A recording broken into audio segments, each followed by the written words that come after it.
A graça e a paz do Senhor Jesus a todos. Eu sou o pastor Rafael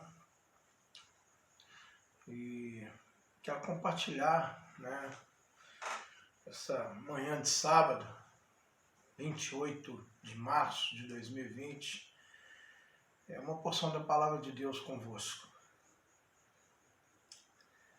Eu estava meditando nessa manhã e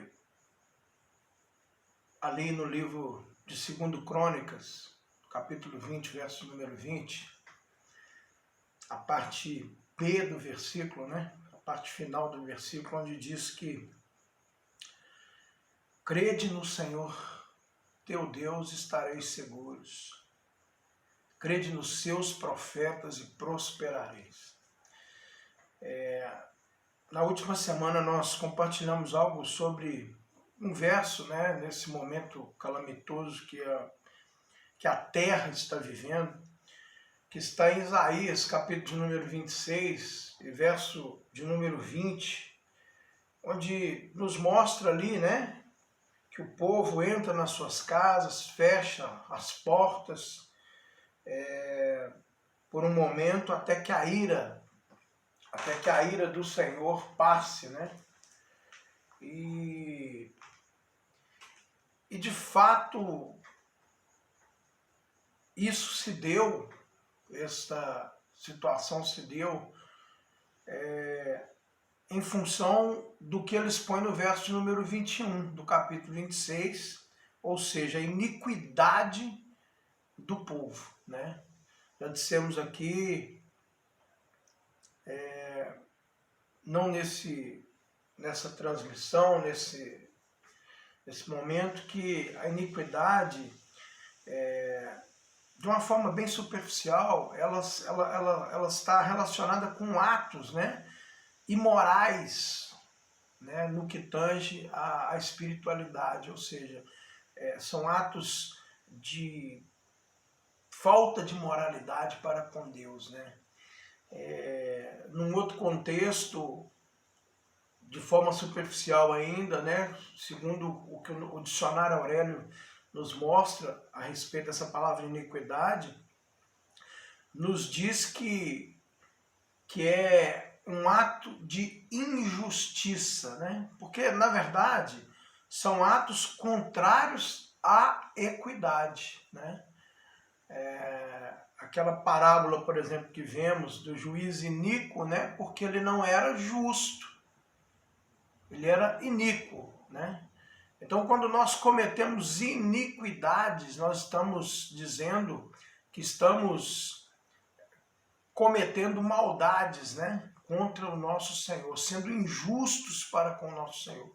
E os profetas, não tem como nós não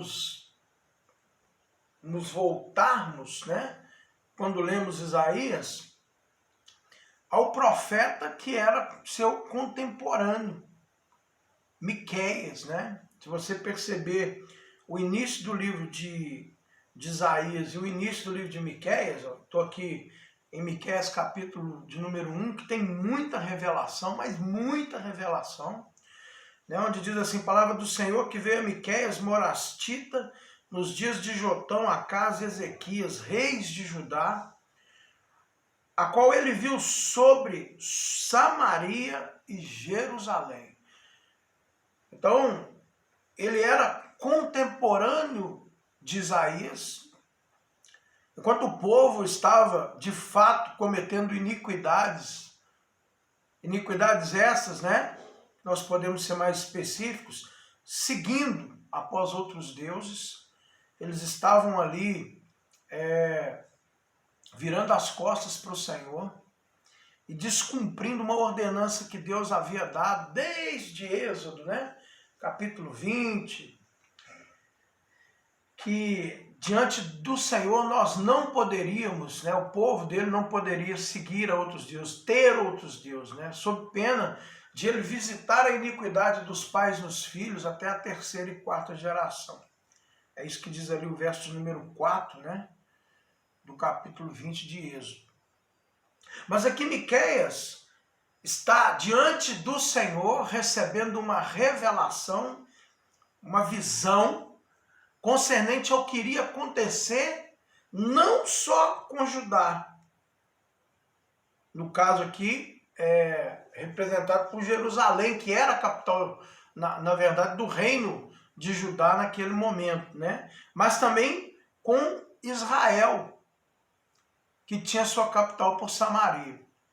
Talvez você, se não for um conhecedor exímio da palavra de Deus, nós vamos precisar, antes de entrar nesse método, dar uma pequena pincelada do porquê que havia duas capitais, vamos dizer assim, né? É que quando nós estudamos os livros, né, o livro dos reis, nós percebemos que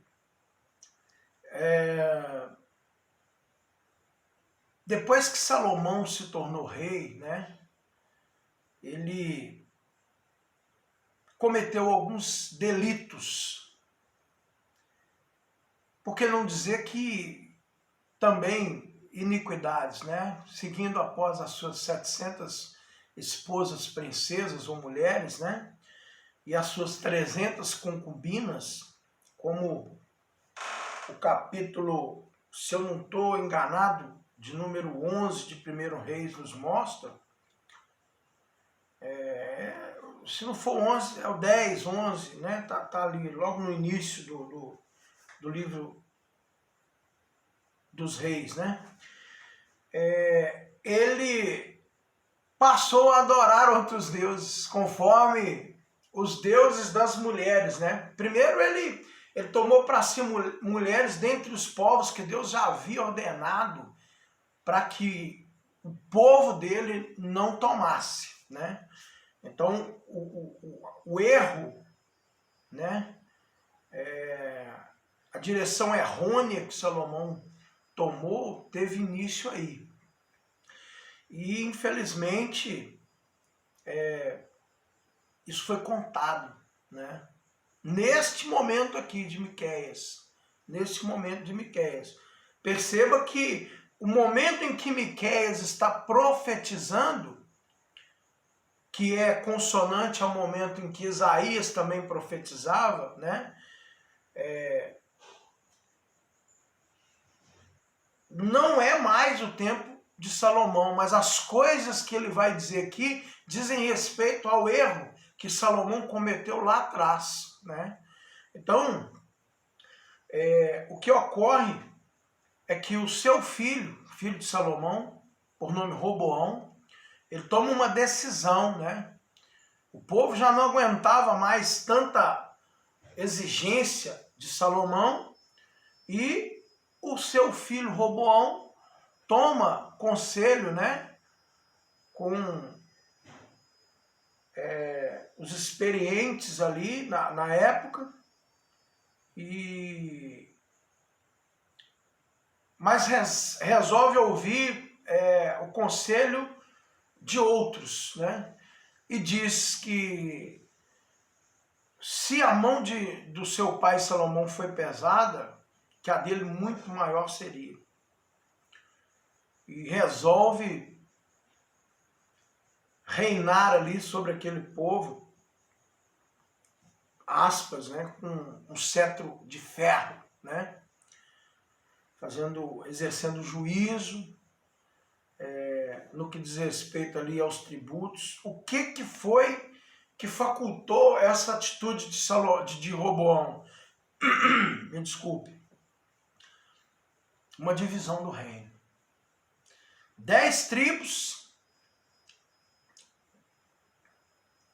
se separaram, se tornando ali o reino de Israel, e 2 tribos, a saber, Benjamim e Judá, permaneceram como reino de Judá, né?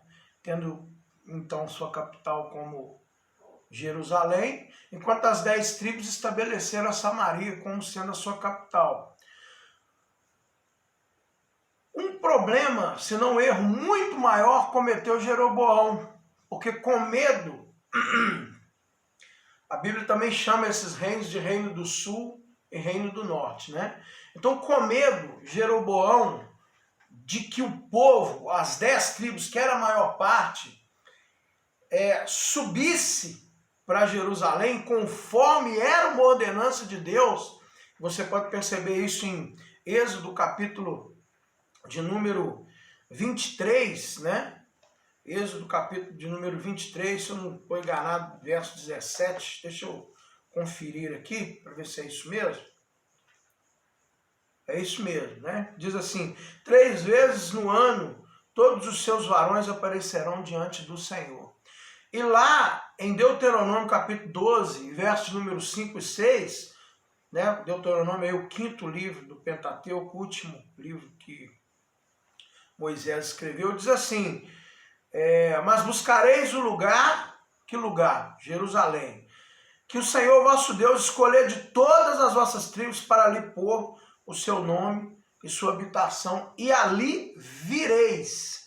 Então era a ordem de Deus que o povo, quando ele diz os varões, porque as mulheres e crianças não eram contados, né?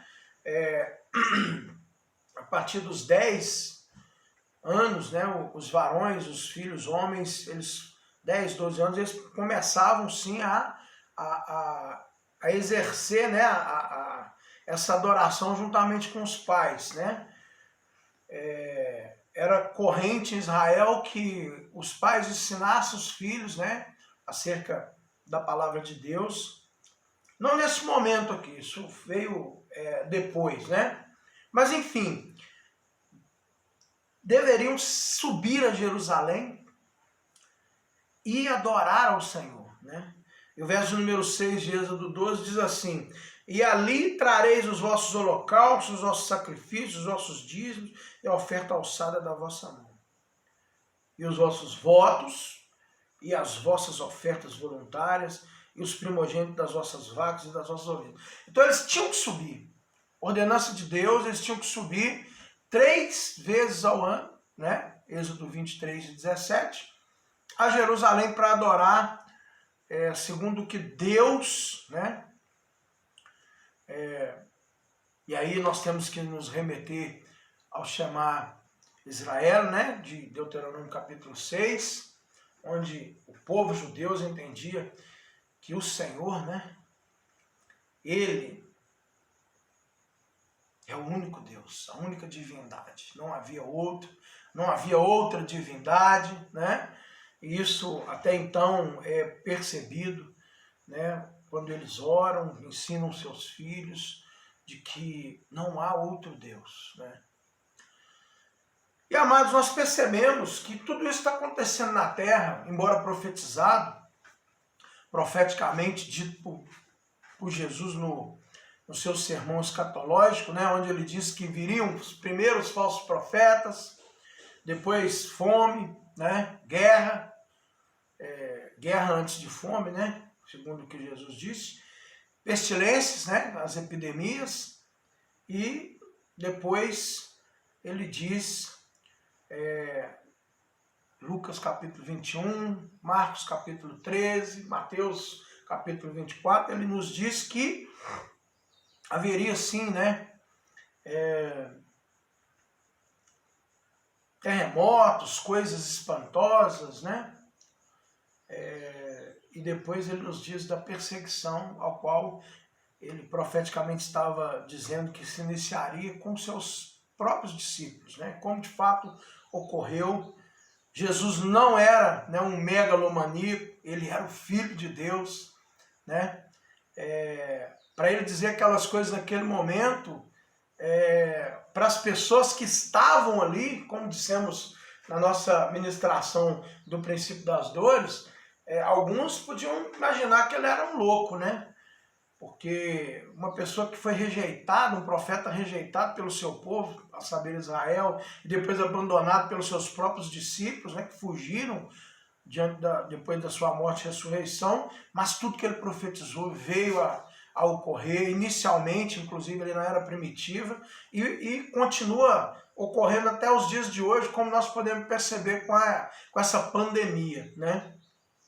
Mas, voltando agora ao porquê disso tudo, né? Que é a iniquidade do povo, que seria tomar ou seguir a outros deuses com D minúsculo, em detrimento do nosso único, né, e grandioso Deus, triuno, né, que é único, mas subsiste nas três pessoas, a saber, o Pai, o Filho e o Espírito Santo.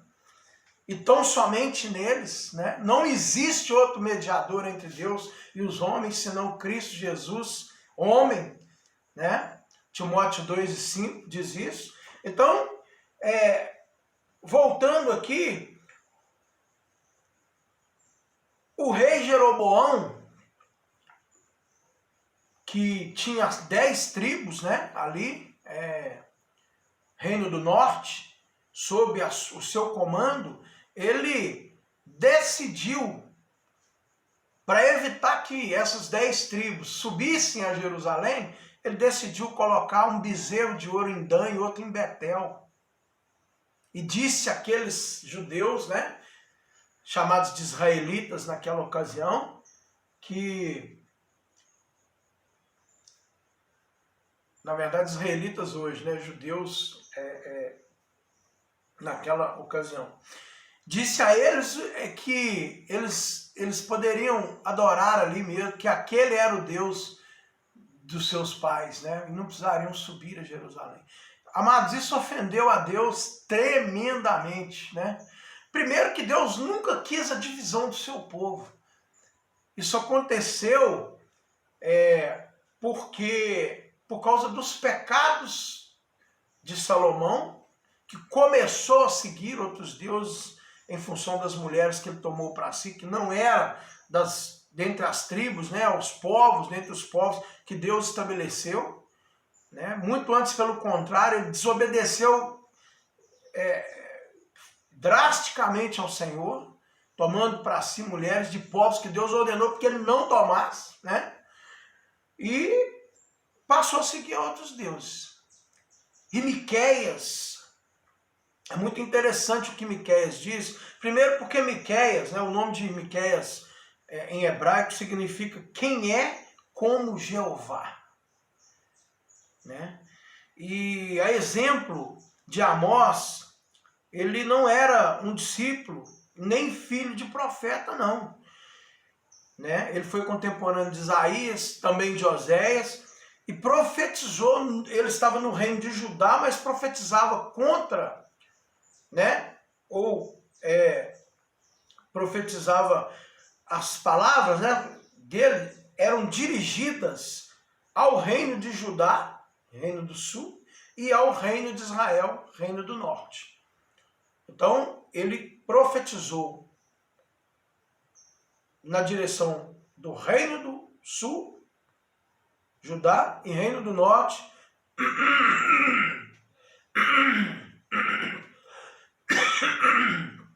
Israel. Eu peço perdão, porque eu contraí uma pequena gripe aí, desejo que seja, e tenho tossido muito, mas prosseguindo.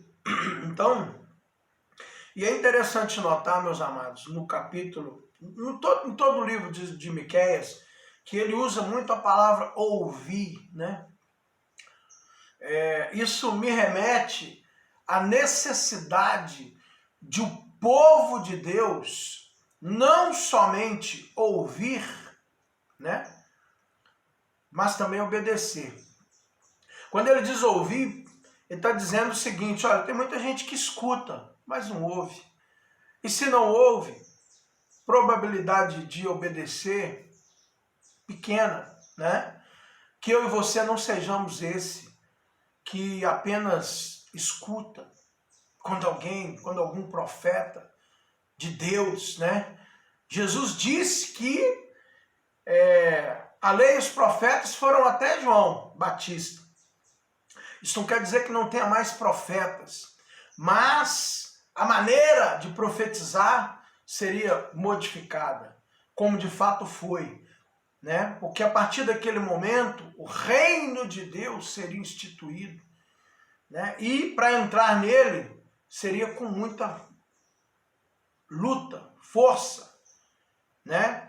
Tem uma passagem que diz até por violência. Então, as palavras que o Filho de Deus, segundo Hebreus, capítulo 1, verso número 1, nos tem falado, né? Diz ali que, havendo Deus outrora falado de muitas maneiras aos pais, pelos profetas, hoje, 28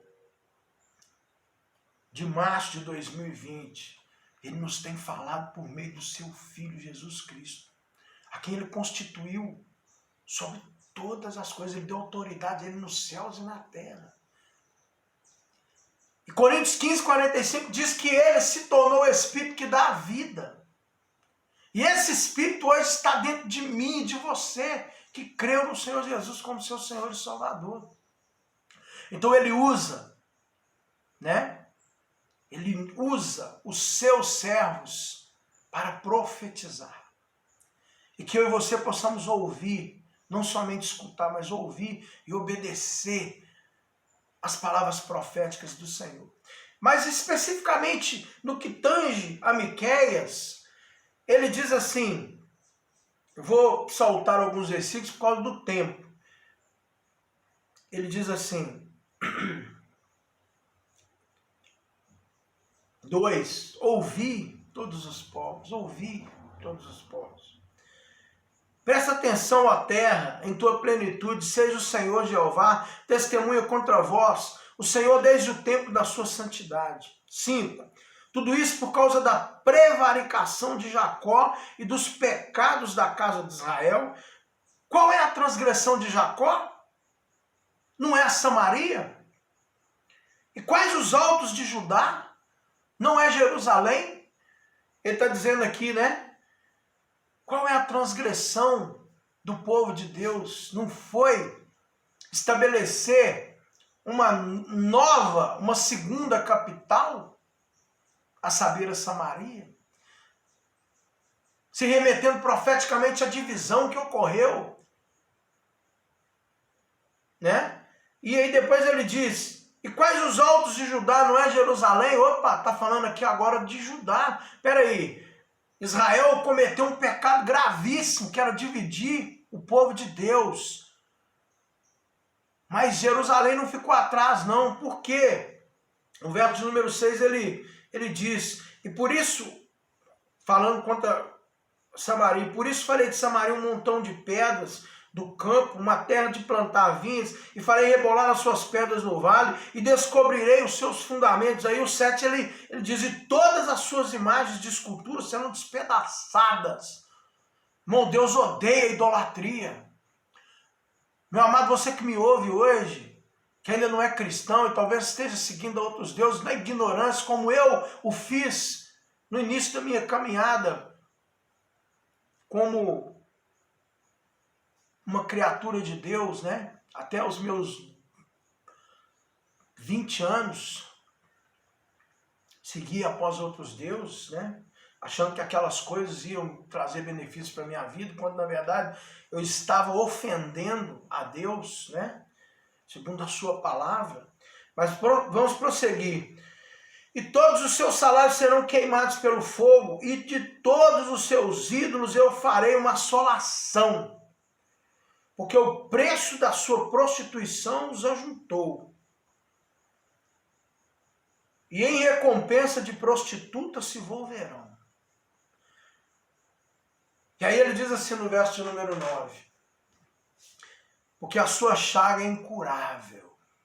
Irmão, isso aqui é muito sério. A sua chaga é incurável, porque chegou até Judá, estendeu-se até a porta do meu povo, até Jerusalém.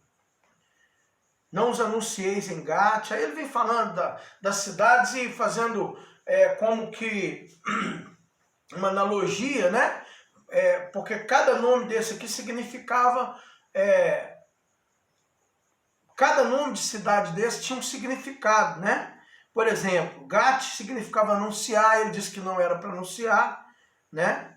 Então, Zafir, Formosa, ele fala que ela será exposta à nudez, vergonhosa, né? E demais nomes, aqui a gente não tem muito tempo para entrar nesse mérito, mas ele diz que no verso de número 15, ainda te trarei um herdeiro, ó moradora de Maressa, né?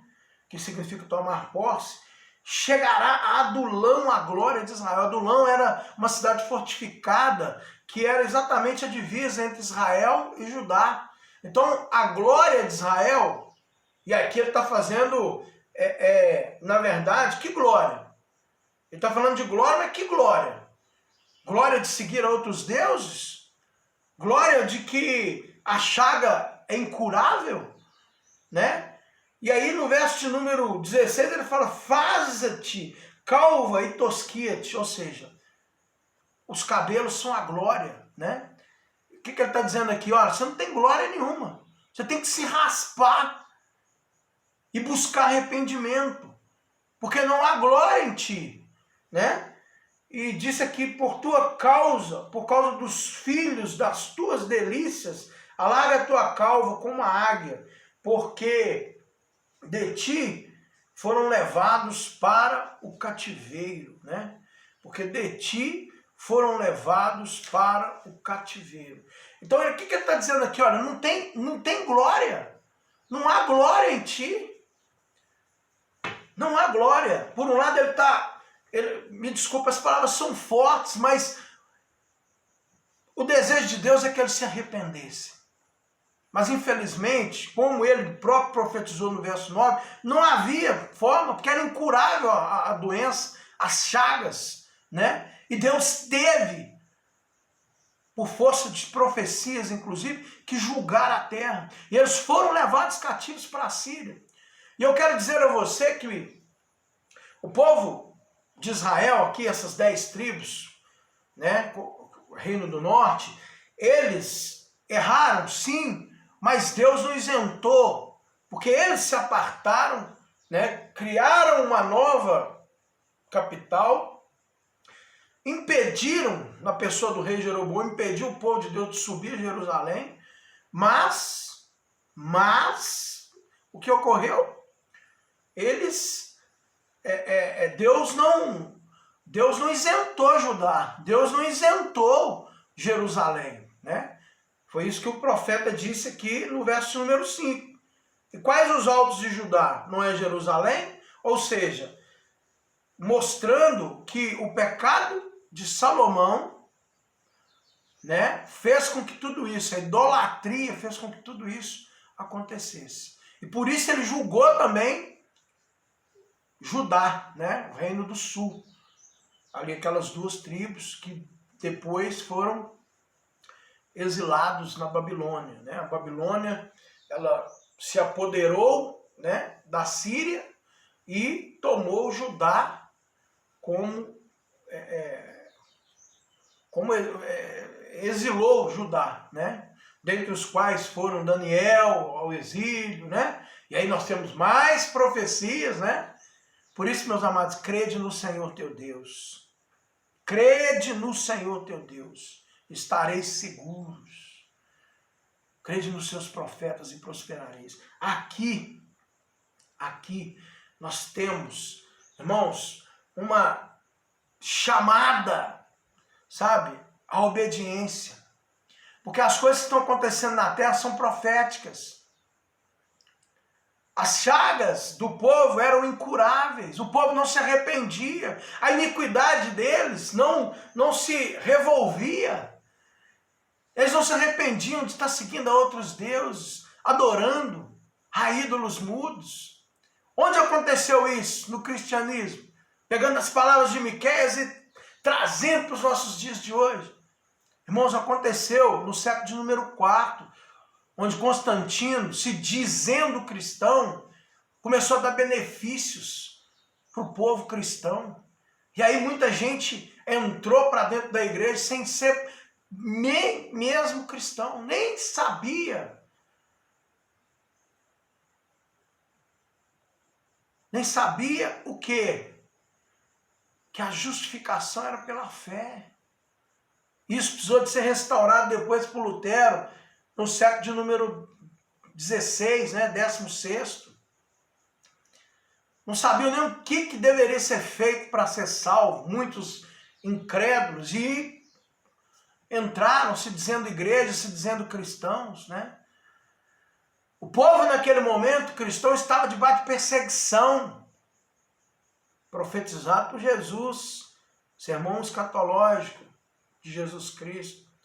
E aqui o diabo usou essa artimanha para dividir o povo de Deus. E no século VI, isso foi consolidado pela Igreja Católica Romana, ou pela Igreja Romana.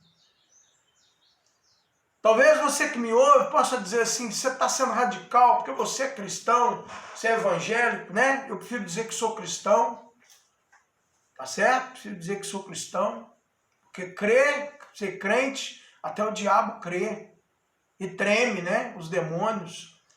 Mas cristão é aquele que vive a vida de Cristo. É aquele que vive e faz das Escrituras o seu viver diário. Então, meus amados, eu não estou dizendo isso por radicalidade, estou dizendo isso porque eu conheço a história. Se nós tivéssemos tempo para abrir Apocalipse capítulo 2 e 3, a carta à igreja, às 7 igrejas da Ásia Menor, né? Ou as igrejas do Apocalipse, como queira, a saber ali aquelas 7 igrejas, ali existe uma profecia muito interessante, mas precisa tempo. Porque havia aquelas igrejas, sim, geograficamente, mas além de tudo isso, era uma profecia cronológica ao que a igreja haveria de viver e perceber. E esse momento da história está ali em Apocalipse capítulo 2. Nós podemos perceber entre o século III e IV, né, que foi esse momento de Constantino, onde a divisão por meio de quê? Da idolatria. Porque aí trouxeram, essas pessoas que vieram para a igreja, elas trouxeram a adoração delas. Os postos ídolos. E isso foi inserido no cerne da igreja. E eu e você, meus amados, nós precisamos de conhecer a palavra de Deus, sabe? Para não receber falsos profetas, falsos líderes, heresias. Nós precisamos conhecer e buscar, como Paulo falou em Efésios capítulo 2 e 17, espírito de sabedoria e revelação. Porque senão você vai começar a receber profecia de tudo quanto é lugar. Ou isso já não está acontecendo? Pessoas não querem mais a revelação da santa palavra, estudar, debruçar sobre o livro da lei.